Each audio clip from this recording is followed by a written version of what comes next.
만족을 아는가? 지족상족은 지족상락과 일맥상통한다. 만족할 줄 아는 사람은 항상 마음이 즐겁고 긍정적이기 때문에 신체적으로 정신적으로 늘 건강하다. 반대로 욕심에 끝이 없는 사람은 만족할 줄 모르기 때문에 항상 불안하고 초조할 수밖에 없다. 깊은 욕망의 늪에 빠져 끝없이 욕심을 부리다가 결국 범죄까지 저질러 지위와 명예를 모두 잃고 철저히 실패한 사람이 적지 않다. 이런 사람들에게 많은 사람들이 안타까운 마음에 이렇게 말하곤 한다. 저런, 조금만 일찍 발을 뺐어도 그렇게까지 되지는 않았을 텐데. 이런 안타까움에 담긴 본뜻이 바로 지족이다. 이것이 문제의 핵심이다. 누구든 일단 탐욕에 휘둘리기 시작하면 지족도 없고 멈출 수도 없다. 지족은 가장 기르기 힘든 품성이지만 반드시 길러야 하는 품성이다. 특히 온갖 탐욕과 유혹이 끊임없이 밀려드는 현대 사회에서는 더더욱 그렇다. 그렇다면 인간에게 욕구란 억눌러야 하는 걸까? 그렇지 않다. 더 높이 올라가려는 욕구는 지극히 당연하고 절대 지족과 대립되는 개념이 아니다. 첫 번째 목표를 달성했다면 당연히 다음 목표를 준비해야 한다. 그렇지만 자신에게 맞지 않는 목표를 세우거나 터무니없이 큰 것만 바란다면 끝없는 탐욕에 빠지게 된다. 지족을 자만과 혼동하지 말자. 지족과 자만 모두 겉으로 보면 자신의 상황에 매우 만족해하는 것처럼 보이지만 자세히 들여다보면 출발점이나 표현 방식이 전혀 다르다. 따라서 주변 사람이 받는 느낌 또한 다르다. 지족은 자기 능력의 한계를 정확히 인지하고 객관적인 외부 조건을 받아들여 허황된 욕심을 부리거나 다른 이의 삶과 비교하지 않는다. 그렇기 때문에 소탈하고 여유로운 마음으로 생활할 수 있고 외부 조건의 영향에서 벗어나 평온한 시간을 보낼 수 있다. 그렇다면 자만에 빠진 이들은 어떨까? 그들은 정말 자신이 완벽하고 최고라고 생각할까? 사실은 정반대다. 심리학에서는 항상 잘난 척하고 자기 장점을 드러내려는 행동은 타인이 자신의 뛰어난 능력을 알아보지 못할까봐 불안해하는 마음에서 비롯된다고 한다. 남들 앞에서 교만한 표정을 감추지 못하는 사람은 사실 심리적으로 불안하고 불만스럽거나 자기 연민에 빠져 있는 경우가 많다. 이들은 상대적으로 자신감이 부족하기 때문에 자신감을 높여주는 타인의 칭찬에 목말라 있다. 이들은 칭찬을 통해 자신이 그토록 바라고 꿈꾸는 특별한 존재임을 확인한다. 교만과 자만, 아나무인격 행동은 모두 이러한 심리가 작용한 결과이며 심해지면 심각한 정신질환이 될 수도 있다. 만족을 알고 늘 즐거운 사람은 마음이 넓고 포부가 큰 사람이다.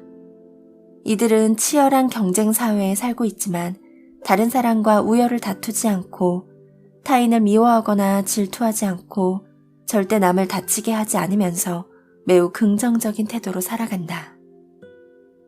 보통은 조용하고 눈에 띄지 않기 때문에 가능성과 능력이 없는 사람으로 비춰질 때가 많지만 실제로는 전혀 그렇지 않다. 지족은 발전이나 목표 없이 살아가는 현실 안주와는 분명히 다른 삶의 태도다. 어쩌면 세상의 수많은 변화의 본질을 꿰뚫어 볼 수 있는 큰 지혜를 가지고 있다고도 할 수 있다. 인생의 쓴맛과 단맛을 모두 겪었다면 자기가 좋아하는 일을 하면서 먹고 입을 걱정 없이 자유롭게 정신적으로 풍요롭고 여유 넘치는 삶을 사는 것이 최고임을 알 것이다.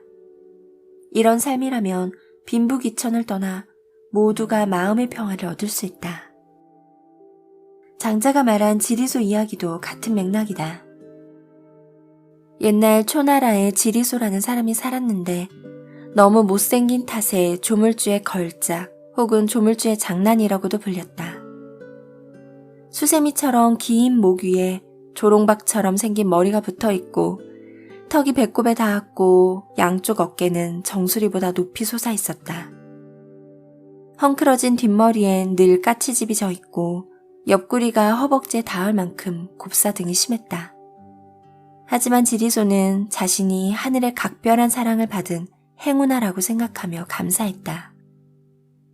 그는 긍정적인 자세로 운명에 순응하며 살았고 하는 일마다 잘 풀려 아무 걱정 없고 늘 자유로웠다. 지리소는 남의 옷을 빨아주거나 바느질을 해주었고 채를 치거나 키질도 잘해서 먹고 사는데 전혀 문제가 없었다.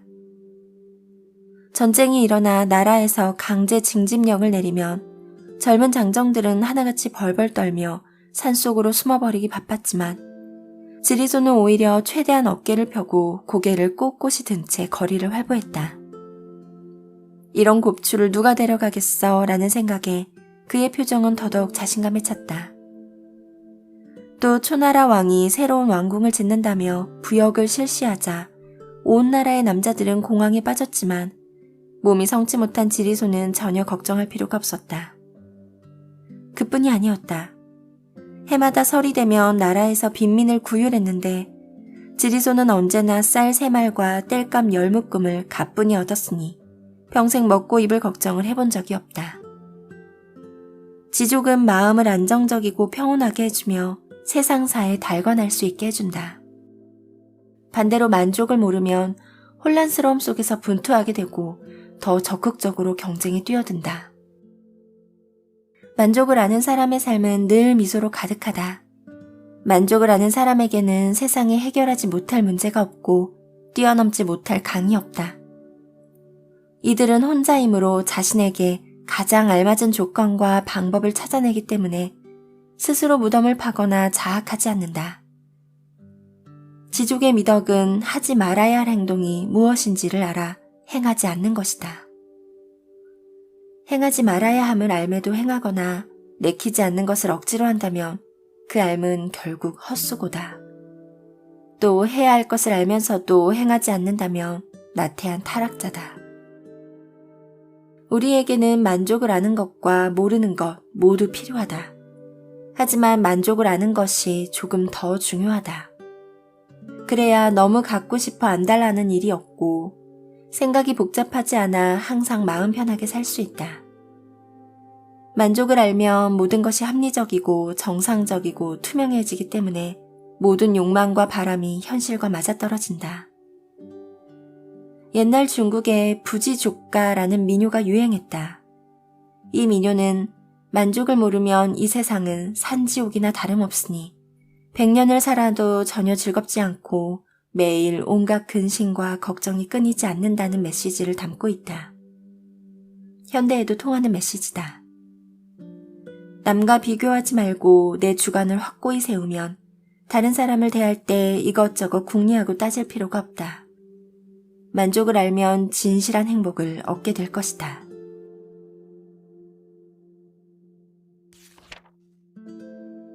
단순함은 행복.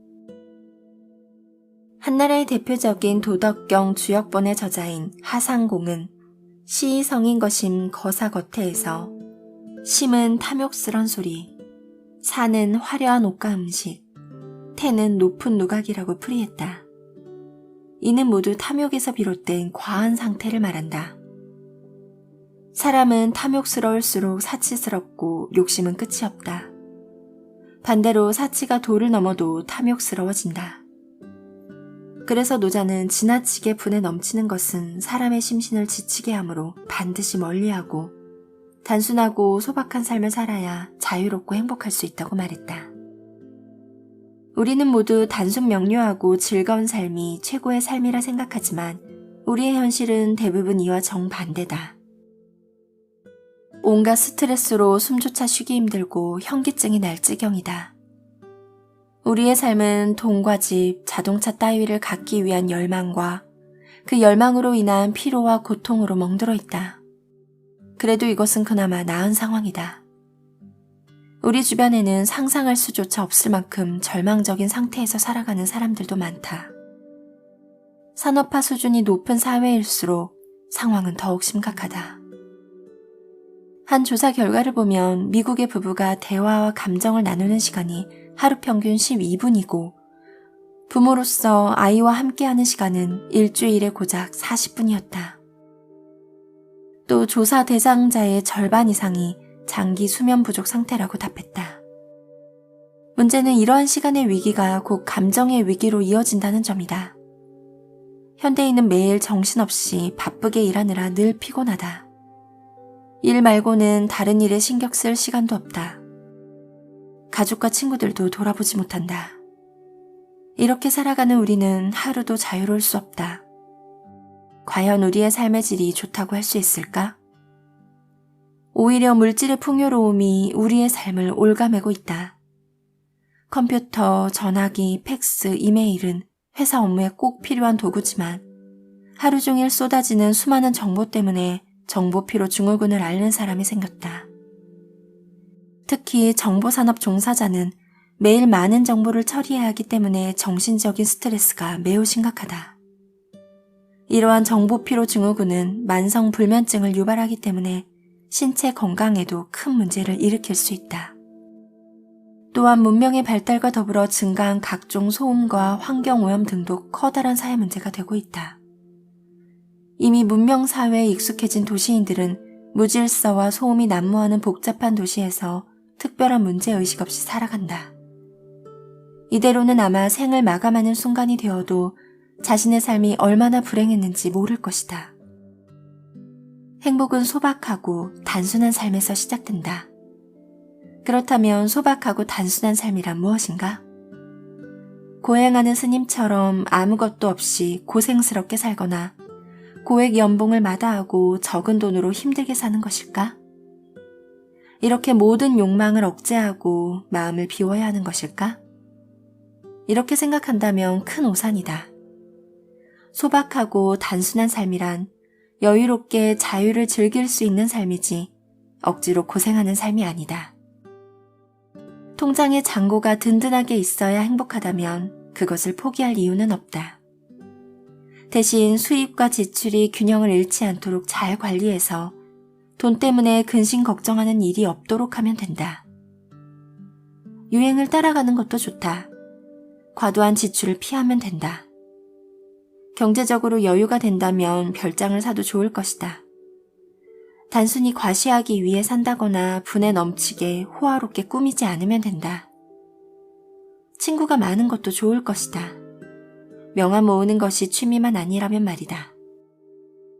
소박하고 단순한 삶은 여러 가지로 해석할 수 있겠지만 그 본질은 과도한 물질적, 정신적 부담으로부터 자유로워지는 것이다. 위대한 사상가 루소는 이렇게 말했다. 사소한 일에 목매느라 인생을 허비하지 말라.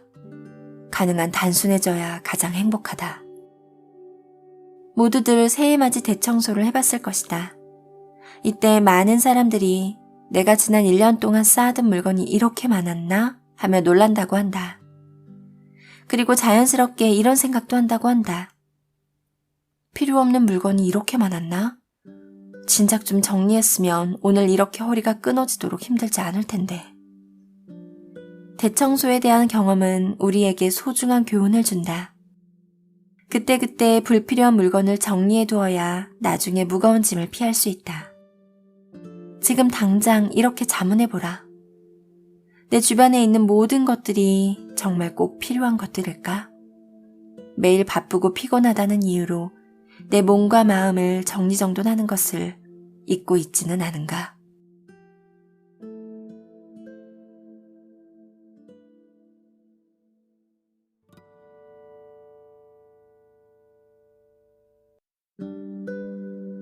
평소에는 자신의 지식을 드러내지 않고 조금 바보처럼 사는 사람도 득실 문제에서는 달라지는 경우가 많다.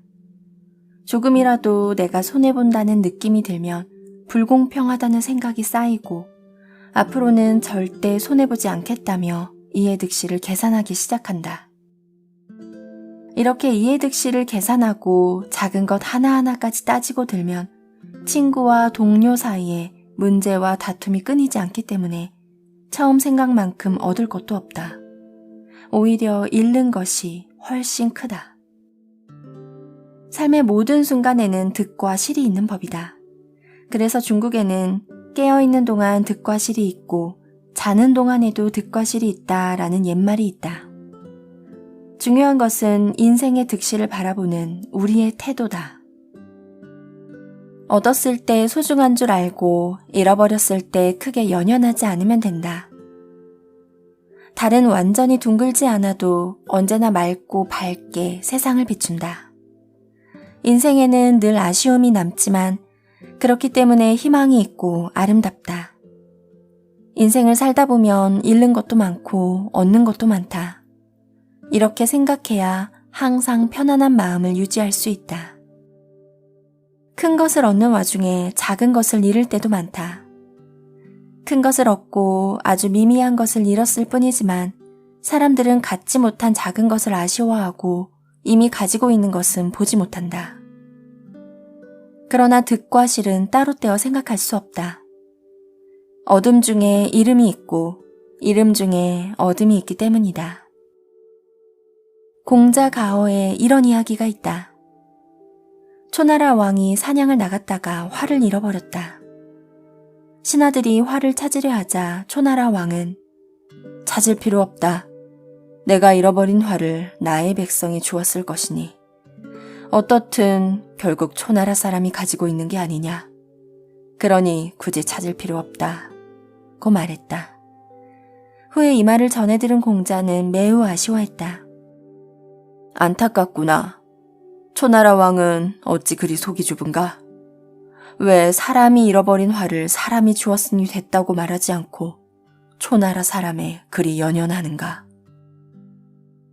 사람이 활을 잃어버리고 사람이 활을 주었다는 말은 득실에 관한 관점 중 가장 큰 도량에 해당할 것이다. 사람이라면 조금이라도 이익을 얻으면 주체할 수 없는 기쁨이 얼굴에 드러나게 마련이다. 반대로 조금이라도 손해를 보면 기분이 나쁘고 마음의 평화가 깨지는데 이건 역시 고스란히 표정에 드러난다. 그러나 고상한 사람들은 물질 때문에 기뻐하지 않고 자신 때문에 슬퍼하지 않는다는 말처럼 개인의 득실을 마음에 담아두지 않는다. 그래서 득실 앞에서 언제나 평온하고 침착한 마음을 유지할 수 있다. 진나라 때 시인 도연명은 10여 년 동안 관직에 있으면서 관료의 세계가 너무나 더럽고 가식적이라는 것을 알았다. 결국 그는 참지 못하고 고향으로 돌아갔다. 도연명은 명예와 이익을 포기함으로써 일자리를 잃고 가족의 생계마저 어려워졌지만 아쉬움이나 미련은 전혀 없었다. 동쪽 울타리 아래 국화를 따며 한가로이 남산을 바라본다는 그의 시구에는 많은 재물로도 대신할 수 없는 삶에 대한 만족과 편안함이 엿보인다. 득실을 따지면서 망설일 때 우리는 무엇보다 영혼의 안정과 평화를 얻을 수 있는 쪽을 선택해야 한다. 이해 득실에 연연하는 사람은 대부분 개인의 득실에만 시야가 한정되어 있다. 인생은 길어봐야 100년이니 큰 욕심을 부려 높은 명예와 관직을 얻고 많은 재물을 쌓아봤자 빈몸으로 왔다가 빈몸으로 가는 인생은 모두 똑같다. 도대체 머리를 쥐어짜며 온갖 궁리를 하고 가진 애를 써가며 하나라도 더 가지려고 할 이유가 뭐란 말인가? 이런 인생이 과연 아름답고 행복할까? 자신의 이해득실에 치중할수록 째째하게 사소한 일이나 따지는 속 좁고 생각도 짧은 사람이 된다. 반대로 자신의 이해득실을 뒤로 밀어두면 어떤 일이든 시야를 넓혀 장기적으로 생각할 수 있기 때문에 냉정하고 침착하게 대처할 수 있다. 남북조시대 양나라에 12살 때부터 문장가로 이름난 장솔이라는 사람이 있었다. 벼슬을 얻어 부임지로 가는 길에 고향집에 들르게 된 장솔은 하인을 시켜 쌀 3,000섬을 옮기게 했다. 그런데 도착한 쌀은 절반밖에 남아있지 않았다. 장솔이 어찌된 일인지 물어보니 하인들은 참새랑 쥐가 훔쳐먹었기 때문이라고 답했다. 이에 장솔은 그렇게 큰 참새와 쥐가 있다니 라고만 말하고 더 이상 추궁하지 않았다. 이처럼 재산상의 손해에 초연할 수 있었던 것은 장솔이 아량이 넓고 생각이 깊었기 때문이다. 조그만 참새와 쥐가 그렇게 많은 쌀을 훔쳐 먹을 수는 없으니 당연히 하인들의 소행일 것이다. 하지만 더 이상 추궁해봤자 이미 사라진 쌀이 다시 돌아올 리 없고 공연히 하인들과 사이만 나빠질 뿐이다. 미국의 심리학자 로빈은 수년간의 연구를 통해 이해 득실에 연연하는 계산적인 사람은 병에 걸리거나 삶을 불행하게 살 확률이 높다는 사실을 밝혔다. 지나치게 계산적인 사람들은 90% 이상 정신건강에 문제가 있었다. 이들이 고통스럽다고 느끼는 시간이나 강도는 계산적이지 않은 사람보다 몇 배 이상 높았다. 로빈은 수년간의 조사 결과를 토대로 이해득실에 집착하는 계산적인 사람을 판단할 수 있는 200개 문항을 만들었다. 몇 가지 문항을 소개하자면 다음과 같다. 당신은 1센트 단위까지 정확하게 나누는 것을 좋아합니까? 당신은 다른 사람의 돈이 내 것이 되었으면 하고 바란 적이 있습니까? 당신은 외출할 때 무료 셔틀버스 시간에 맞춰 나갑니까? 당신은 물건을 사가지고 와서 괜히 샀다고 자주 후회합니까? 당신은 살면서 늘 사람들에게 속고 있다는 느낌이 듭니까? 당신은 다른 사람한테 쓴 돈이 아까워 기분이 안 좋아진 일이 있습니까? 당신은 물건을 살 때 1달러를 아끼려고 그 이상의 노력과 대가를 치른 적이 있습니까? 스스로 생각하기에 돈을 아끼려고 너무 먼 길을 돌아가고 있다고 생각한 적이 있습니까? 지나치게 계산적인 사람은 보통 삶이 고되기 때문에 전혀 행복을 느낄 수 없다. 여기에도 이미 많은 연구 결과가 나와 있다. 첫째, 지나치게 계산적인 사람은 사사건건 따지려는 경향이 강하다.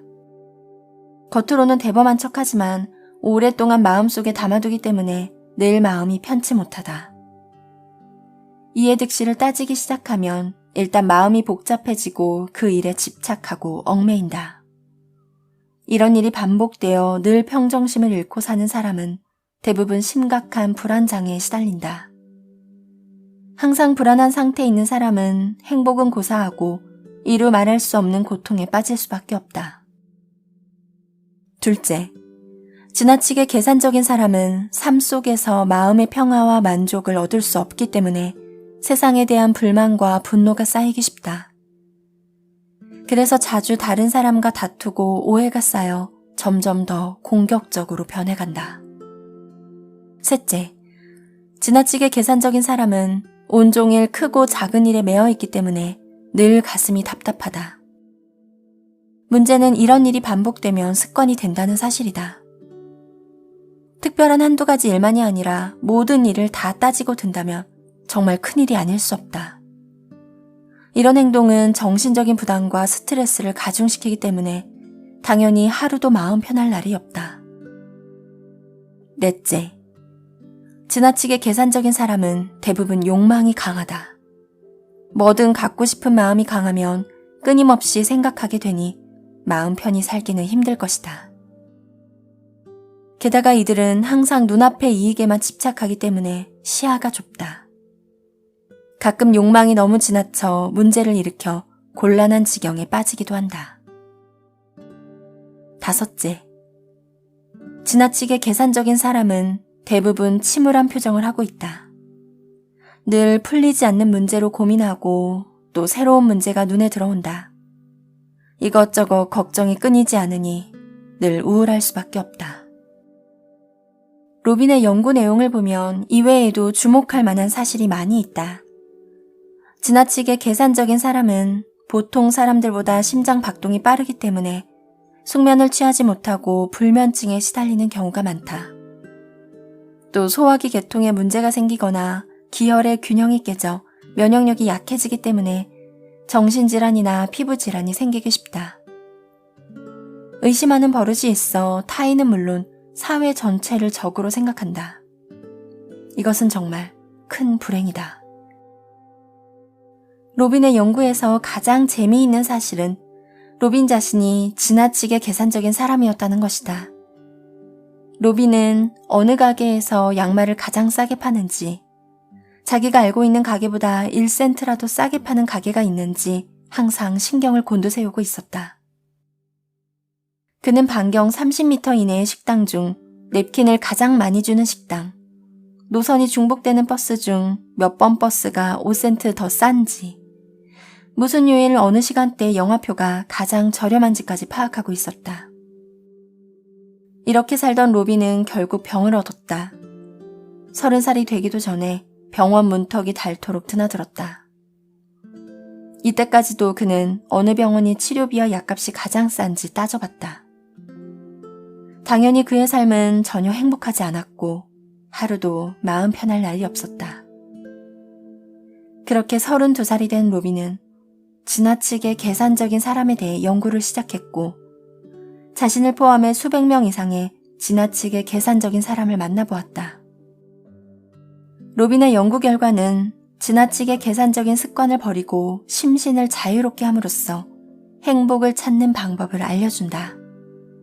물론 로빈 역시 자신의 병을 고쳤고 하루하루 건강하고 행복한 삶을 살고 있다.